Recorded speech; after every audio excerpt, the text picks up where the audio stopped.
ಈ ರೀತಿಯಾದಂತ ಏನ್ ಡಾರ್ಕ್ ಹಾರ್ಸ್ಗಳಾಗಿ ಕ್ಯಾಂಡಿಡೇಟ್ಗಳಾದ್ರೆ ಇವರ ಉದ್ದೇಶವೇ ಸಫಲ ಆಗೋದಿಲ್ಲ. ಇದು ತುಂಬಾ ಅಟ್ಟರ್ ಫ್ಲಾಪ್ ಆಗುತ್ತೆ.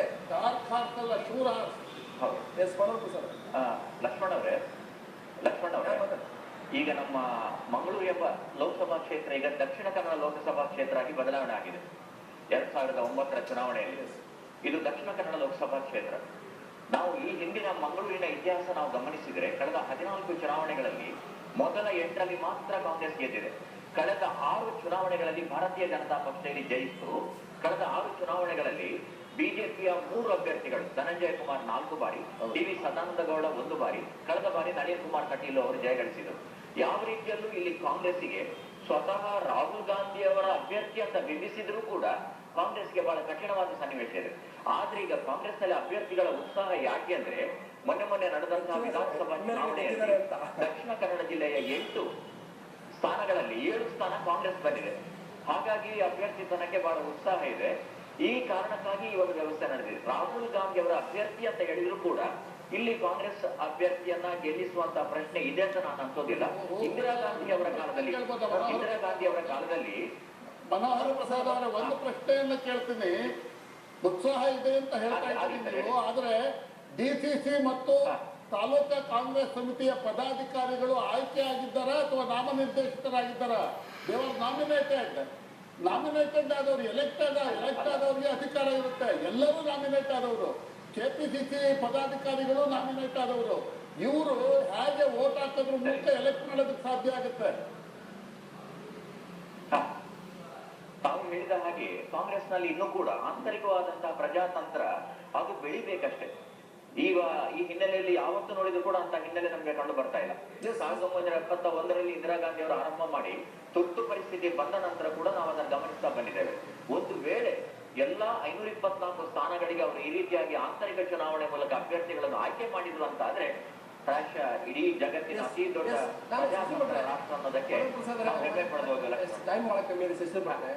ನನ್ನಲ್ಲಿ ಲಿಸ್ಟ್ ಇದೆ, ಅಲ್ಲಿ 5-6 ಜನ ಆಕಾಂಕ್ಷಿಗಳಿದ್ದಾರೆ. ಸೊ ಎಲ್ಲಿ ಸಿಂಗಲ್ ನಾಮಿನಿ ಆಗಿದೆ ಅಂದ್ರೆ ಸಿಂಗಲ್ ಹೆಸರನ್ನ ಶಿಫಾರಸು ಮಾಡಿರುವಾಗ ನೀವು ಆಂತರಿಕ ಚುನಾವಣೆ ಅನ್ನುವಂಥದ್ದೇ ಬಹಳ ದೊಡ್ಡ ಮೋಸ. ಇಲ್ಲಿ ಜನಾರ್ದನ್ ಪೂಜಾರಿ ಅಥವಾ ಶಶಿಲ ಭಟ್ರು ಮತ್ತೊಂದು ಪ್ರಶ್ನೆ ಇಲ್ಲ. ಯಾವುದೇ ಕ್ಷೇತ್ರದಿಂದ ಒಬ್ಬ ಹೆಸರು ನಾಮಿನೇಟ್ ಆದ್ಮೇಲೆ ಅಲ್ಲಿ ಆಂತರಿಕ ಚುನಾವಣೆ ಅಂತ ತಂದು ಹೇರೋದಿದೆಯಲ್ಲ, ಇದು ಡಿಕ್ಟೇಟರ್ಶಿಪ್ ಆಗುತ್ತೆ ಅಂತ. ಹೌದು, ನೀವು ಹೇಳಿದ್ದನ್ನು ನಾನು ಒಪ್ಪುತ್ತಾ ಮಾದೇವ್ ಪ್ರಕಾಶ್ ಹೇಳಿದ ಮಾತನ್ನ ಮುಂದುವರಿಸ್ತೀನಿ. ಹೇಗೆ ಈ ಕೆಪಿಸಿಸಿ ಮತ್ತು ಡಿಸಿಸಿ ಮೆಂಬರ್ಗಳು ಆಯ್ಕೆಯಾಗಿದ್ದಾರೆ. ಈಗ ಇಬ್ಬರು ಪವರ್ಫುಲ್ ಲೀಡರ್ ಗಾರ ಇಟ್ಕೊಳ್ಳಿ, ಹಂಚ್ಕೊಂಡ್ಬಿಡ್ತಾರೆ ಸ್ವಾಮಿ. ನನಗೆ ಬೇಕಾದ್ರೆ 10 ಜನ, ನಿನಗೆ ಬೇಕಾದ್ರೆ 10 ಜನ. ನೀವು ಯಾವ ಪವರ್ಫುಲ್ ಇದ್ದಾರೆ ಅವ್ರ ಮೆಂಬರ್ಸ್ 4 ಜನ ಅವ್ರು ಈಗ ಆಯ್ಕೆ ಮಾಡ್ತಾರೆ. ನೀವು ಮಂಗಳೂರು ಕ್ಷೇತ್ರದಲ್ಲಿ ಯಾಕೆಂದ್ರೆ ಮೊಯ್ಲಿ ಮಂಗಳೂರನ್ನ ಬಿಟ್ಟು ಏನು ನಡೀತಾ ಇರಲಿಲ್ಲ ಅವತ್ತು. ಆವಾಗ ಜನ ಹೇಳಿದ್ರು ಅಲ್ಲಿ 7 ಜನ MLA ಗೆದ್ದಿದ್ದಾರೆ, ಇವ್ರಿಗೆ ಆಸೆ ಬಂದ್ಬಿಟ್ಟಿದೆ. ಜನಾರ್ದನ್ ಪೂಜಾರಿ ಅಲ್ಲೇ ಚುನಾವಣೆ ಮಾಡಿ ಡಿಸಿಸಿ ಕೆಪಿಸಿ ಮೆಂಬರ್ಸ್ ಬಿಕಾಸ್ ಅವರು ಅಲ್ಲಿ ಈ ಚುನಾವಣೆ ಬಂದಿದ್ದರಿಂದ ಅವರು ನೆಗೆಟಿವ್ ಆಗ್ತಾ ಇಲ್ಲ, ಪಾಸಿಟಿವ್ ಆಗ್ತಿದೆ. ಸೊ ಎಲ್ಲ ಈ ಬೆಂಗಳೂರು ನಾರ್ತ್ ತಗೊಳ್ಳಿ, ಈ ಬೆಂಗಳೂರು ನಾರ್ತ್ ಅನ್ನು ಕೆಪಿಸಿಸಿ ಮೆಂಬರ್ಸ್ಗಳು, ಡಿಸಿಸಿ ಮೆಂಬರ್ಸ್ಗಳು, ಬ್ಲಾಕ್ ಕಾಂಗ್ರೆಸ್ ಯಾರು ಬಂದಿದ್ದಾರೆ ಅವರೆಲ್ಲ ಅಲ್ಲಿ ಲೀಡರ್ಸ್ಗಳು ಅವ್ರ ಆಯ್ಕೆ ಅದು ಇವರು ಅವ್ರು ನಾಮಿನೇಟ್ ಮಾಡಿಸಿದ್ದಾರೆ, ಅವ್ರು ಇವ್ರು ನಾಮಿನೇಟ್ ಮಾಡ್ತಾರೆ. ಸೊ ಅಲ್ಲಿ ಯಾರು ಪ್ರಭಾವಿಗಳಿದಾರೋ ಆಂತರಿಕ ಚುನಾವಣೆ ಮತ್ತೊಂದು ಆಂತರಿಕ ಚುನಾವಣೆ ಯಾರು ಗೆಲ್ತಾರೆ ಸೋಲ್ತಾರೆ ಅಂತ ಅದು ಅನೌನ್ಸ್ ಮಾಡ್ತಾರೆ ಗೊತ್ತಿಲ್ಲ. ಯಾರು ಗೆಲ್ತಾರೆ ಅಂತ ಹೇಳ್ಬೇಕು.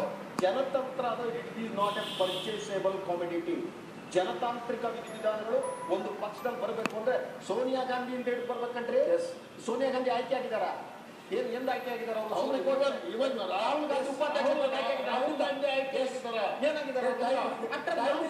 ಟೈಮ್ ಓವರ್ ಆಗ್ತಾ ಇದೆ. ಬಹುತೇಕ ಇದೊಂದು ಮಾತ್ರ ಚರ್ಚೆ. ಬಹುತೇಕ ಈ ವಿಚಾರದಲ್ಲಿ ಎಲ್ಲಾ ಪಕ್ಷಗಳು ಕೂಡ ನಿಜಕ್ಕೂ ಕೂಡ ಪ್ರಾಮಾಣಿಕವಾದಂತಹ ಚರ್ಚೆ ಮಾಡಬೇಕಾಗುತ್ತೆ. ಕಾಂಗ್ರೆಸ್ ಮಾಡ್ತಾ ಇರ್ತಕ್ಕಂಥ ಆಂತರಿಕ ಪ್ರಜಾತಂತ್ರದ ಚುನಾವಣೆ ಇದೆಯಲ್ಲ, ಇದ್ರ ಬಗ್ಗೆ ದೊಡ್ಡ ಅನುಮಾನ ಇದೆ. ಯಾಕಂತಂದ್ರೆ ಹೇರಲ್ಪಟ್ಟ ವ್ಯವಸ್ಥೆ ಇದು, ಆದರೆ ಆಯ್ಕೆ ಮಾಡೋಕ್ಕೆ ಒಂದು ಅವಕಾಶ ಕೊಟ್ಟಿರ್ತಕ್ಕಂಥದ್ದು ಒಳ್ಳೆಯದೇ. ಆದರೆ ಇದು ಎಷ್ಟು ಪ್ರಾಮಾಣಿಕ ಪಾರದರ್ಶಕವಾಗಿ ಆಗುತ್ತೆ, ಇದು ಚುನಾವಣೆ ಘೋಷಣೆ ಆಗುತ್ತಾ, ಚುನಾವಣೆ ಯಾರು ಎಷ್ಟು ಓಡ್ತಾರೋ ಅಂತ ಹೇಳ್ತಾರ, ಆದ್ರೆ ಗೆಲ್ಲೋರು ಯಾರು, ಸೋಲೋರು ಯಾರು, ಯಾವ ರೀತಿ ಈ ಅಭ್ಯರ್ಥಿಗಳು ಈ ಓಟ್ಗಳನ್ನು ಪಡ್ಕೊಳ್ತಾರೆ, ಇದೆಲ್ಲವೂ ಕೂಡ ಒಂದು ರೀತಿ ಗೊಂದಲ ಇದೆ. ಅನುಮಾನಾಸ್ಪದ ಕೇಳಿ ಮಾಡಿರ್ತಕ್ಕಂಥದ್ದು ಬಹುತೇಕ ಕಾಂಗ್ರೆಸ್ ಇಂಥದ್ದು ಪ್ರಯೋಗಕ್ಕೆ ಮುಂದಾಗಿರ್ತಕ್ಕಂಥದ್ದು ಕೂಡ ಅದು ರಾಹುಲ್ ಗಾಂಧಿ ಹೇಳಿದ ಮೇಲೆ ಹೊರತಾಗಿ ಕಾಂಗ್ರೆಸ್ ಹೇಳಿದ್ದಲ್ಲ. ಸೊ ಇದು ಇವತ್ತಿನ ನ್ಯೂಸ್ ಅವರನ್ನ ಪ್ಯಾನಲಿಸ್ಟ್ಗಳಿಗೆ ನಾನು ಧನ್ಯವಾದ ಹೇಳ್ತೇನೆ.